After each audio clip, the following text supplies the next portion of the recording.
As I travel through the earth, I can't help but notice this symphony I hear all around, from the smallest grain of sand to the faraway planets, to a flower putting roots in the ground, every bird in the sky, every rock and every raindrop sings as it falls from the clouds, every ant, every plant, every breeze, and all the seas.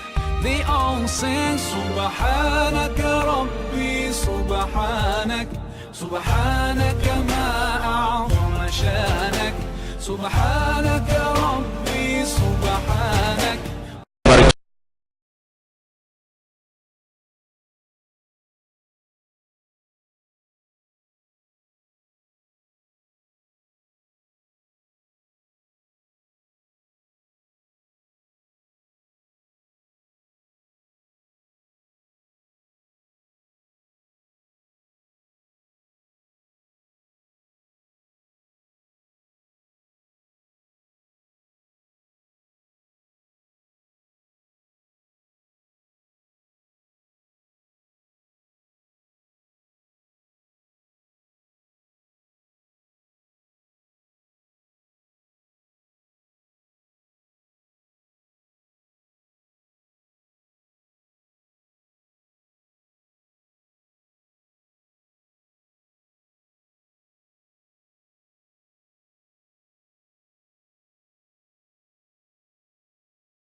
kepercayaan. Bila sebut iman, dia mesti percaya, dipanggil kepercayaan yang meresap ke dalam hati manusia. Iman ni dia meresap dan dia duduk dalam hati manusia, dalam dada kita. Sebab itulah Nabi satu hari pernah bersabda, Nabi kata al-imanu hahuna. Nabi kata iman itu tempatnya di sini, sambil Nabi mengisyaratkan tangannya ke arah dadanya. Maknanya satu bentuk kepercayaan yang diresapkan dalam hati kita. Kenapa hati? Sebab hati ini adalah remote, raja bagi segala anggota jasad. Yang mengawalnya adalah hati kita, yang mengawal langkah kita, tangan kita, mulut kita, mata, telinga. Semua pergerakan dan arahan itu datang daripada hati. Sebab itu iman dia mesti dikontrol dalam hati kita. Hati itu yang kontrol iman. Baik, kepercayaan tadi jenis dia macam mana? Yang penuh dengan keyakinan. Bila sebut percaya, mesti yakin. Percaya dengan yakin. Sebab itulah dalam kitab Tauhid disebut al-iman wal yakin. Iman itu adalah keyakinan, kepercayaan yang yakin. Yakin ini kalau dalam bentuk nombor, kita letak dia 100%. Kalau 75%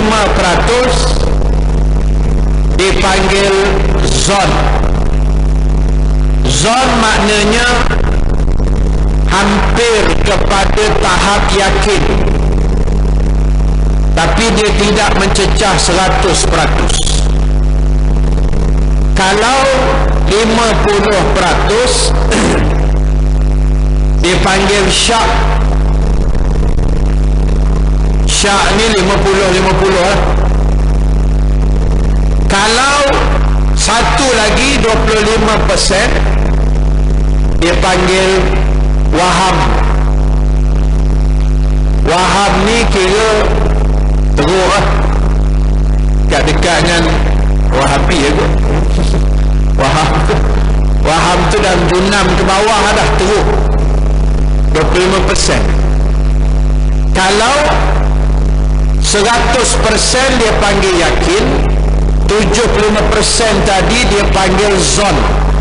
Saya nak bawa sikitlah beza antara yakin dengan zon dari sudut sembahyang, dari sudut mendirikan solat. Contoh menentukan masuknya waktu solat, penentuan dia mesti diukur dengan yakin. Kita mesti yakin waktu solat dah masuk. Dia tak boleh zon, tak boleh, agak-agak tak boleh. Waktu solat dia mesti yakin. Yakin dia macam mana? Waktu dah masuk 7.28, contoh dia maghrib, yakin.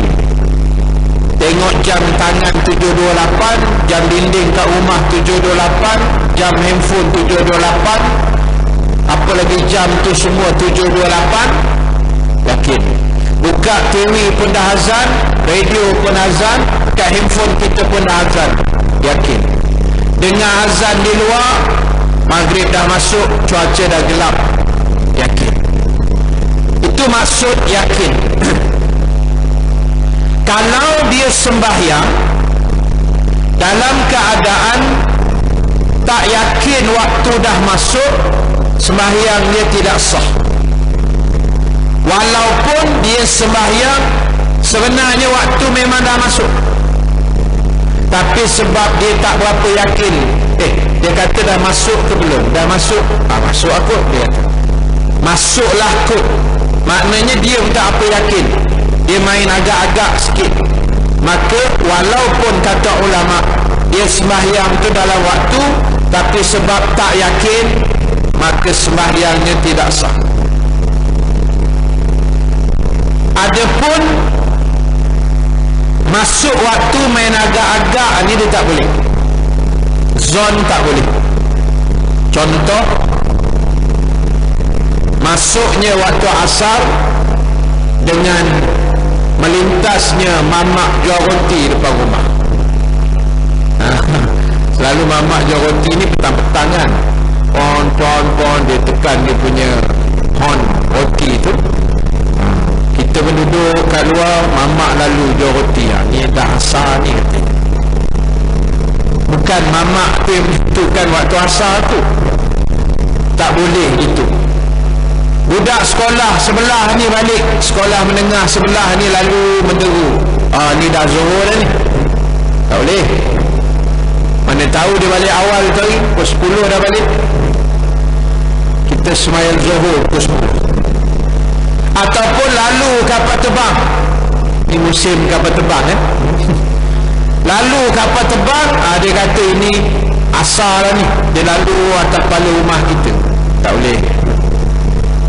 Masuk waktu mesti yakin, tapi kalau arah kiblat, zon itu memadai.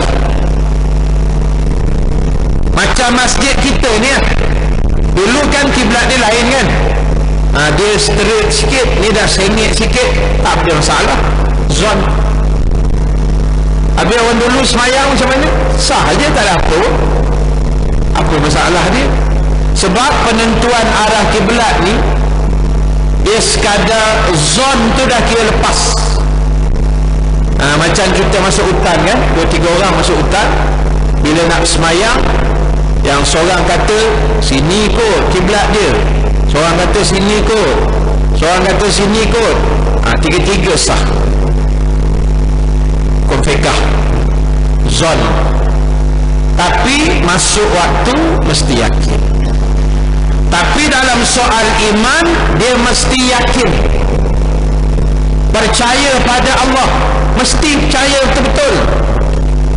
Mana boleh percaya sekat-sekat kan?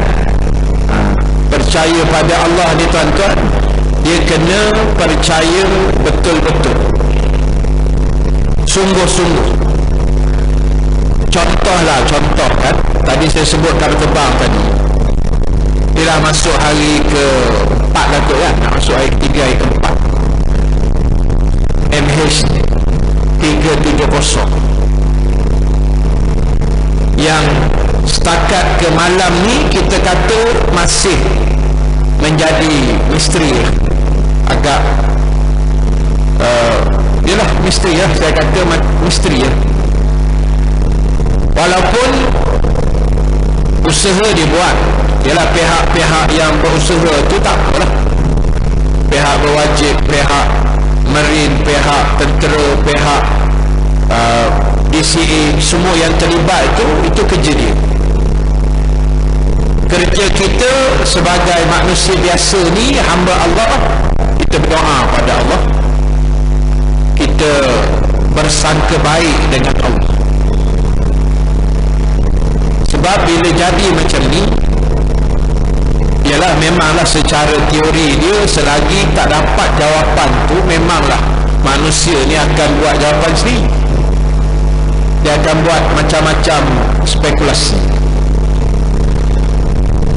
Tapi Tapi isu ni memang agak menarik sebab dia macam hilang begitu saja. Dia ibarat macam menyepi tanpa berita. Dia macam tu kan? Kita tengok dah radar tu kuning, lepas tu hijau, lepas tu kuning, lepas tu merah, lepas tu pun hilang. Jadi kita boleh andai keberangkalian tu macam-macam lah. Ni saya nak kaitkan cerita ni dengan keyakinan pada Allah tadi. Mungkin jatuh, mungkin dirampas, mungkin kerosakan teknikal, mungkin raib. Mustahil kita rasa kalau dia raib. Tak mustahil kan? Saya bagi contoh ada anak murid saya seorang duduk di Bukit Beruntung. Bukit Beruntung, Rawang atas tu, Bukit Beruntung. Dia kerja di Shah Alam, duduk Bukit Beruntung.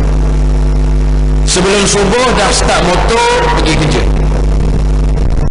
Petang pukul 5-6 habis kerja, balik Bukit Beruntung nak kejar kuliah maghrib. Dia ni kaki kuliah, rajin ngaji, naik motor tu jauh kan. Sehinggalah suatu hari terjadi satu peristiwa yang macam aneh lah juga dekat dia. Dia cerita kat saya, dia kata, Ustaz, satu petang tu macam biasa saya balik naik motor nak mengejar kuliah maghrib. Yalah letih kan, hari-hari ulang alik jauh Shah Alam Bukit Beruntung. Masa tu lebuh raya Gateri belum ada lagi. Jadi sampai dia balik itu dekat maghrib lah, dekat senja, dia naik motor, dia nampak dah signboard Bukit Beruntung 1 kilometer. Dia nampak dah tulis warna hijau belah kiri tu, signboard besar tu, Bukit Beruntung 1 kilometer. Ke depan lagi 500 meter dia mesti akan jumpa satu lagi signboard kan, dia akan tulis Bukit Beruntung 500 meter kan, separuh. Dan ke depan 500 meter lagi dia akan jumpa arrow masuk Bukit Beruntung, masuk kanan, masuk kiri, susul. Dia kata, Ustaz, saya bawa motor ni, mata saya nampak ni Bukit Beruntung 1 kilometer. Sepatutnya saya akan jumpa Bukit Beruntung 500 meter. Tapi tengah nak menyampai ke 500 meter tu, dia kata saya terlelap. Dia kata, Ustaz, saya terlelap 2-3 saat saja. Saya buka mata, Ustaz, lembah beringin 500 meter. Tuan-tuan nak cakap apa? Dia terlelap, tiba-tiba buka mata, signboard depan dia lembah beringin 500 meter, Bukit Beruntung punya exit, depan satu lagi next lembah beringin 20 km ke 15 kilo lebih kurang. Tapi dia boleh sampai dalam masa 2-3 saat saja. Lepas tu apa jadi? U-turn balik U-turn sampai rumah dekat Isyak dah maghrib lebih dah, dekat-dekat 8 lebih, terus demam 3 hari. Tu dia tanya saya soalan, Ustaz, apa yang berlaku pada saya? Dia kata. Saya kata, mungkin Tuan dah termasuk laluan makhluk halus, laluan gaib, laluan yang bukan kita punya laluan. Dia jarang berlaku ketika jaga ni, jarang berlaku. Dia kata lelap macam tu kan, jaga-jaga tengok dah masjid lain kan. Jadi sebab itu tuan-tuan, dia termasuk laluan. 3 saat saja dia boleh sampai lembah beringin. Lepas tu demam tuan kan, 3 hari demam. Jadi dalam isu yang kita bahaskan tadi, tanda tak jumpa, serpihan tak nampak, tumpukan minyak tu, tongkang bot punya, tak ada tanda-tanda yang menunjukkan adanya pesawat itu. Maknanya apa? Saya selalu sebut, itulah kita tak boleh lawan kuasa Allah. Kita tak boleh lawan. Canggih dan sophisticated macam mana pun, kuasa Allah tu lagi canggih. Kan? Sebab alat yang diguna oleh pasukan pencari, tuan-tuan ingat Oman pun semua canggih-canggih tu. China, Amerika, Filipina, Malaysia hantar kapal selam Singapura punya. Lepas tu helikopter jet berjuang pun ada, macam-macam jenis tak jumpa. Persatuan nelayan pun naik semangat juga turun sambil-sambil bangkit ikan tu, dia nak mencari juga kot jumpa kan, mana tahu. Ada yang kata belah Selat Melaka pula dapat petunjuk baru, bukan Laut Cina Selatan, belah Selat Melaka, cari sampai Laut Andaman pun ada. Jadi ialah benda ni kuasa Allah. Maknanya pada kita ni, canggih macam mana pun alat tu, Allah lagi canggih. Saya bukan pakar kapal terbang tuan-tuan, saya ustaz. Saya ustaz, tapi saya mengajar juga di MAS di Subang. Tahun dah saya mengajar di situ, bahagian hangar engineering, tempat repair kapal terbang. Jadi kita tahulah juga sikit-sikit pasal latar belakang pesawat, macam Boeing 777-200 yang hilang. Dulu semalam jumpa sahabat, dia kata, ustaz, dalam 777-200 ni ada 3 jenis radio, 3 jenis radio yang dipanggil untuk emergency punya lah. Dia sebutlah UHF, VHF, tak apa benda, saya angguk pada aku tak faham. Dia menghuraikan had button ni untuk 400 kaki ke bawah, had ni 1000 ke atas, tapi masalah dia tak sempat tekan button. Canggih tu. Ada teori kata power dia hilang. Banyak teori, ni teori kan. Jadi tuan-tuan, dia boleh hilang power, tiba-tiba padam semua api dalam terbang. Jadi sebab itu tuan-tuan, saya ambil mudah ginilah, yang usaha mencari, dia akan mencari. Tugas kita berdoa dan letakkan sangka baik pada Allah, Allah akan tunjuk petunjuknya. Itu dapat petunjuk, okey lah. Nak cari petunjuk tu, Efran kan 2 tahun baru jumpa, jatuh dalam laut kan, apa Atlantika laut, 2 tahun baru jumpa balik. Jadi sebab itu kita sangka baik dengan Allah. Dan sebab saya dah pernah baca hadis kursi itu, Nabi kata, Allah berfirman, Allah kata, aku adalah sebagaimana sangkaan hamba kepada aku. Aku adalah sebagaimana sangkaan hamba kepada aku, kata Allah. Jadi kalau kita sangka, insya-Allah Allah akan tunjuk, dia akan tunjuk. Kita sangka baik begitu. Sebab Allah akan tengok kita macam mana kita tengok dia. Kalau kita sangka baik, insya-Allah ustaz, Allah tunjuk punya, dia akan tunjuk dalam masa terdekat. Tapi kalau kita kata ini huyuk ni ustaz, tak ke mana, memang tak ada. Kita pun tak letak sangka baik dengan Allah. Lepas tu dia panggil lah bomoh mana, tak tahu. Teror bomoh. Tak boleh tampar buaya mati. Azan. Kena syok cerita ni. Kita bagi laluan azan.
muslimat yang dirahmati Allah sekalian.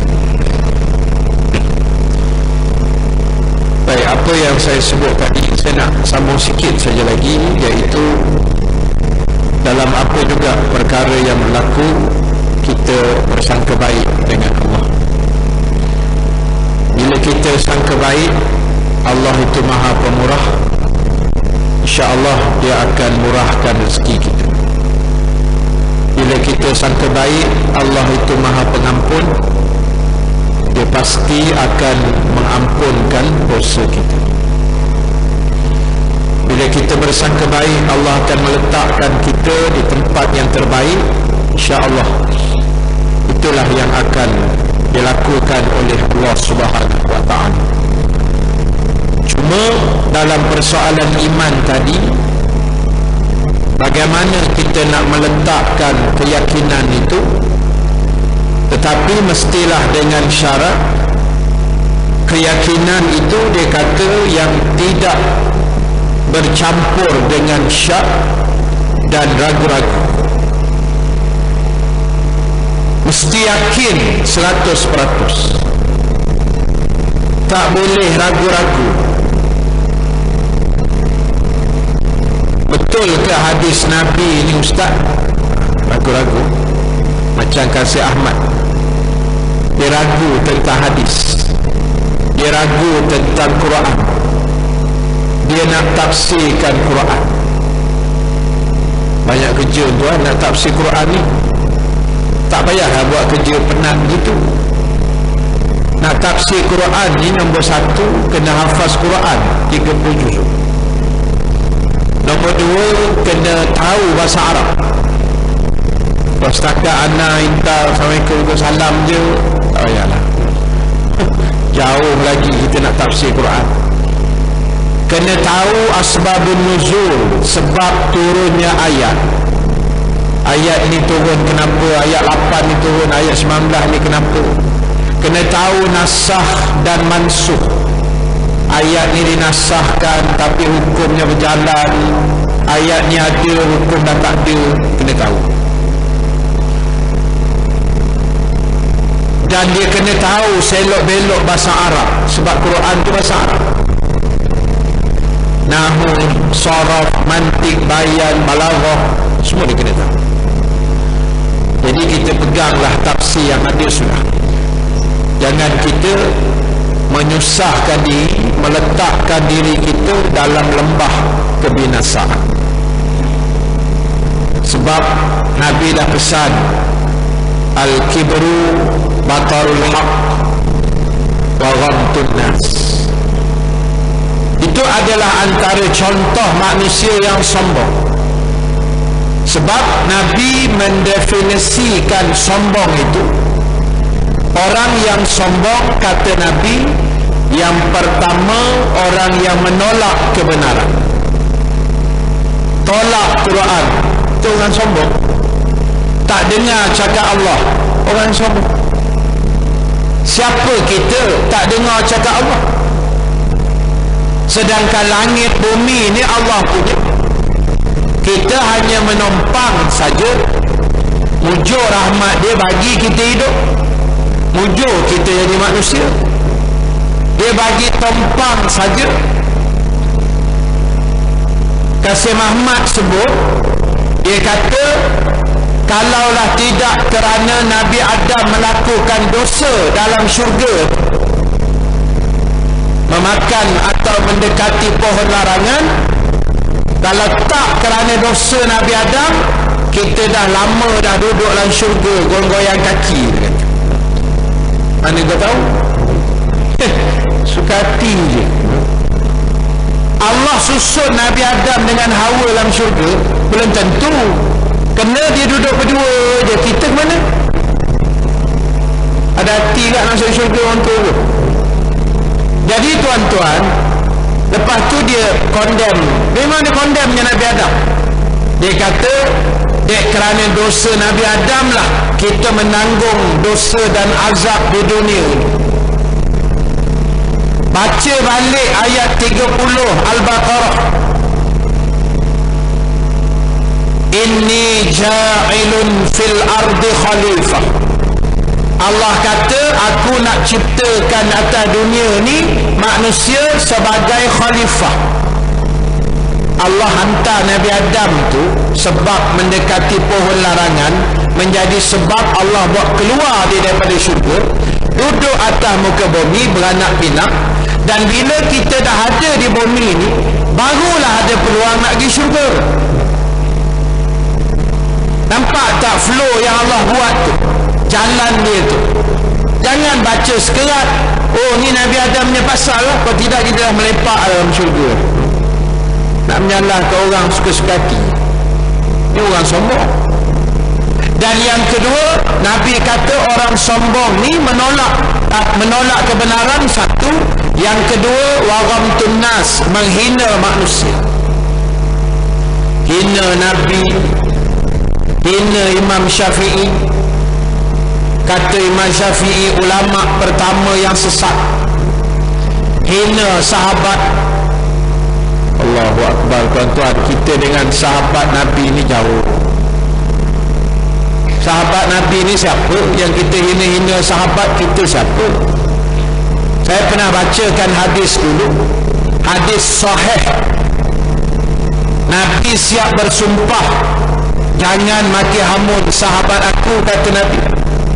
Kalau kamu sedekah emas sebesar Uhud, sahabat aku sedekah secupak saja atau setengah cupak, pahala kamu sedekah emas besar Bukit Uhud, yang Bukit Uhud ni panjangnya 7 km di Madinah. Kita sedekah emas, bukan sedekah bukit, sedekah emas besar Bukit Uhud, pahala Nabi kata tak boleh sama. Potong pun tak lagi lah, tak boleh. Sama pun tak dapat dengan sahabat aku yang sedekah secupak. Dalam riwayat lain, Nabi kata tak boleh menyamai sahabat aku yang bersedekah sebiji buah kurma. Kita bagi emas, sahabat bagi buah kurma, tak boleh potong pahala sahabat, sebab darjat dia tinggi. Itu sahabat bagi buah kurma. Kalau sahabat bagi emas, melopong kita enggak. Itu kalau kita bagi emas besar Bukit Uhud, kalau kita bagi kurma apa pun tak ada. Usah sembang besar sangat. Jadi sebab itu cukuplah beberapa peristiwa dan kejadian yang menimpa kita hari ini menjadi iktibar, dan supaya kita menjadi hamba yang sedar diri. Kemarau 2 bulan, hujan tak turun, kita boleh buat apa? Boleh buat apa? Kalau handal sangat buat turun hujan, pergi naik ke langit ambil hujan buat turun. Kalau handal sangat tak boleh buat apa. Bolehlah berdoa, munajat, istisqa, semayang minta hujan, tapi tak turun. Hari ni lagi turun berangin. Tapi Gombak saya tengok alhamdulillah jerbu tak berapa sangat, sudah elok, ceras. Shah Alam, Rawang, jerbu turun. Belah-belah Kuala Selangor nak ke hala Kuala Selangor tu pun boleh tahan jerbu. Belah Gombak ni nampak terang elok lah. Mudah-mudahan lah kan. Ramai orang baik-baik korang dia tahu. Tu hari ada sekali teruk kat jerbu dia, jangan senyum lebih sangat. Tu hari teruk jerbu dia, daripada rumah saya tu keluar-keluar tak nampak batu kek. Saya doakan hilang terus ni. Tak hilang pula, ada lagi kan. Jadi maknanya tuan-tuan, kita tak boleh buat apa. Kalau Allah bagi jerbu, Allah bagi panas yang melampau, hilang kapal terbang, tak boleh buat apa. Kita usaha lah, tapi final dia pada Allah kan? Ada temu ramah Kapten Nordin ke apa nama ni kan, di 3 semalam kan, pagi tadi pun ada ulangan. Kita tengok cara dia cakap. Sikit-sikit balik pada Allah, balik pada Allah. Dosa kita banyak, doa banyak-banyak, ahli keluarga kena berdoa, semua kena berdoa, dekatkan dengan ulama, panggil ulama. Ni panggil bomo macam mana ni? Jadi insyaAllah lah hari Khamis ni saya dapatlah tadi dia punya info tu, mudah-mudahan betul lah. Kita akan buat Yasin, solat hajat semua sekali, insyaAllah akan dipimpin oleh Datuk Ismail Kamus di Aras 5 KLIA. Bukan Masjid Simpang 3 ke, bukan, kat KLIA, Aras 5. Aras 5 ni tempat pelepasan kan, tempat ni lah pelepasan selepas maghrib lah. Tapi tak apalah, nanti tuan-tuan tunggu iklan-iklan terkini lah. Hari Khamis malam Jumaat, Khamis ni lah 13 Februari. Baik, jadi tuan-tuan, apa yang saya nak sebut tadi ialah iman yang terkandung dalam dada kita mestilah bersifat yakin, sebab dia akan mempengaruhi hidup kita setiap hari. Kita ni yang sekarang ni, imanlah yang mempengaruhi kita.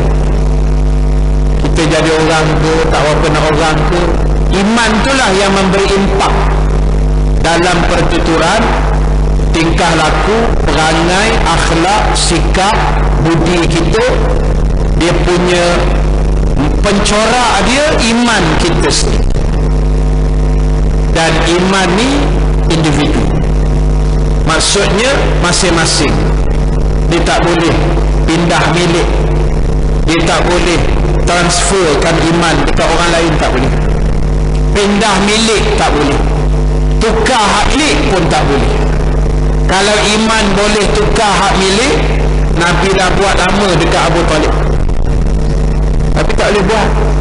Kita bapa, anak kita nakal sangat, semayang pun tak nak, apa pun tak nak, kita panggil dia, mai sini kejap, ayah tengok kau ni dah teruk benar ni. Sebab ayah ni beriman, kau ambil lah iman ayah ni sebab tolong bagi masuk dalam poket ni. Besok pakai serban budak tu tak mau ni. Kalau boleh kena pindah macam tu, sedap kan? Tengok adik-beradik kita yang gendong sikit, transfer je terus iman. Tapi tak boleh buat, sebab dia milik individu. Kalau yang beriman kita, kita lah, bukan orang lain.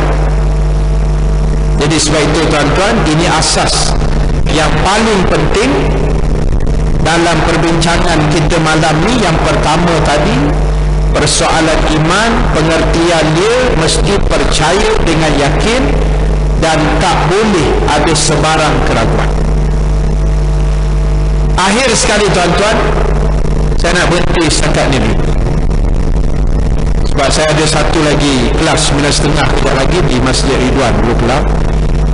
Jadi sebagai kesimpulan akhir, pertama sekali kita mesti polish, build up, refresh iman kita setiap hari. Yang kedua, teruskan usaha melakukan amal-amal yang baik, walau kecil walau besar, asalkan benda tu baik, kita support, kita buat.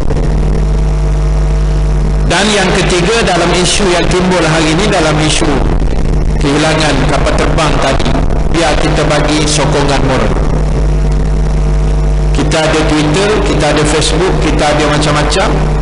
Kita hantar kalimah perkataan-perkataan yang baik-baik. Jangan buat spekulasi, jangan condemn, jangan apa. Kita doakan saja, kita letak sangkaan baik, insya-Allah usaha diteruskan, pasti akan jumpa hasil. Kita sangka baik gitu sudah. Sebab kalau semua hantar benda baik, dia jadi doa yang cukup kuat. Itu penting kan. Hari-hari masuk tak apa, sehari 5 kali tak apa masuk posting doa-doa ke apa benda, kata-kata semangat, sangkaan baik, Allah akan bantu kita.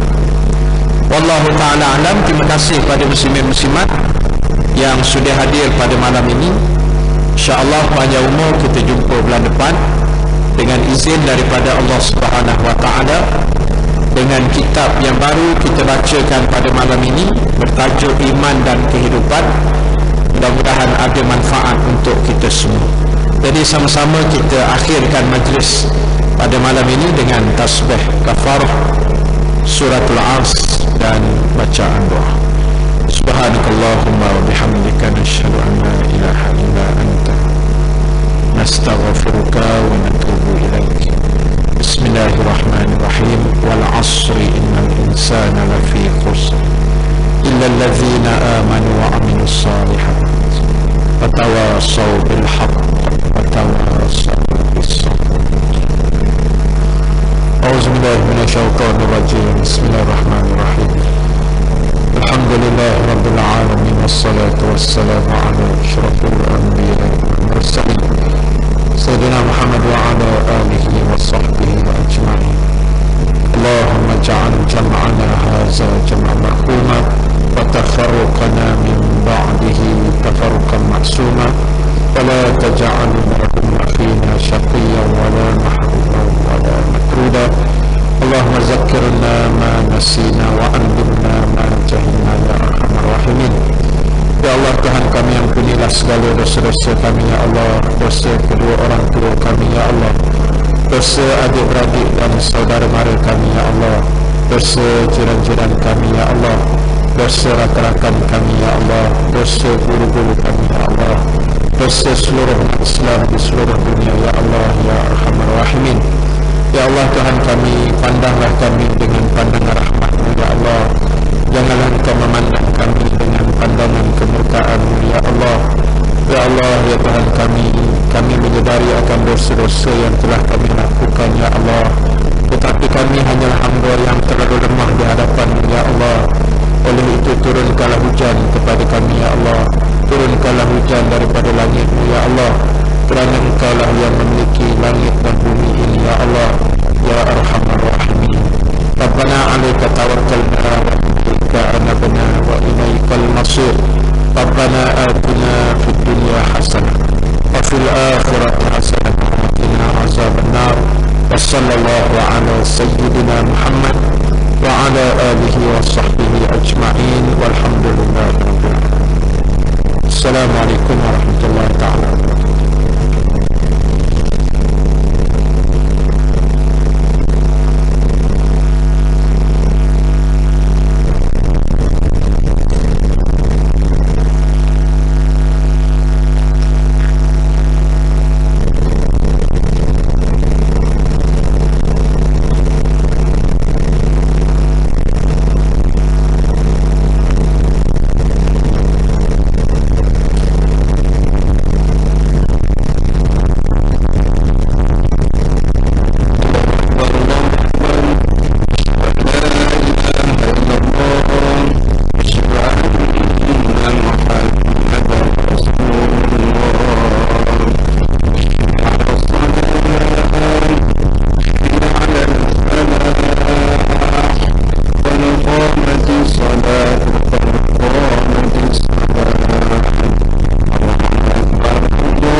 ما أتى الذين من قبلهم من رسول إلا قالوا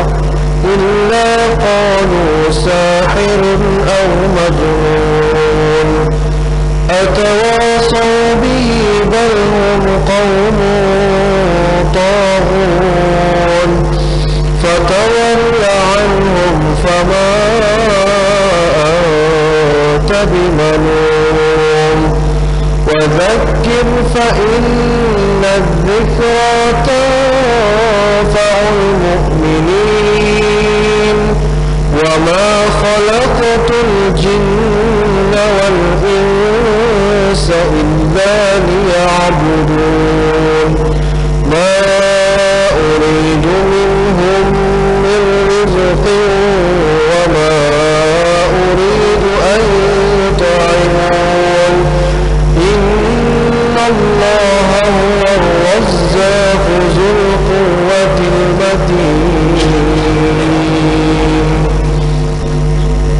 الله أكبر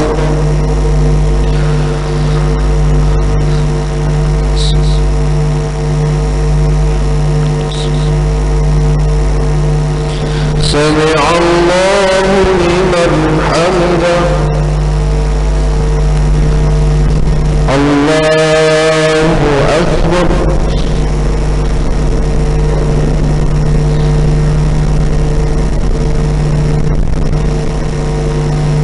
الله أكبر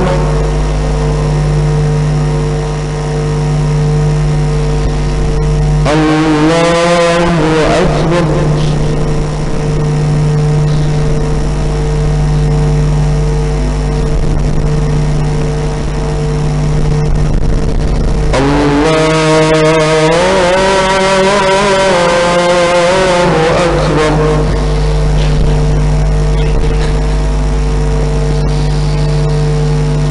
بسم الله الرحمن الرحيم الحمد لله رب العالمين الرحمن الرحيم مالك يوم الدين إياك نعبد وإياك نستعين اهدنا الصراط المستقيم صراط الذين أنعمت عليهم غير المغضوب عليهم ولا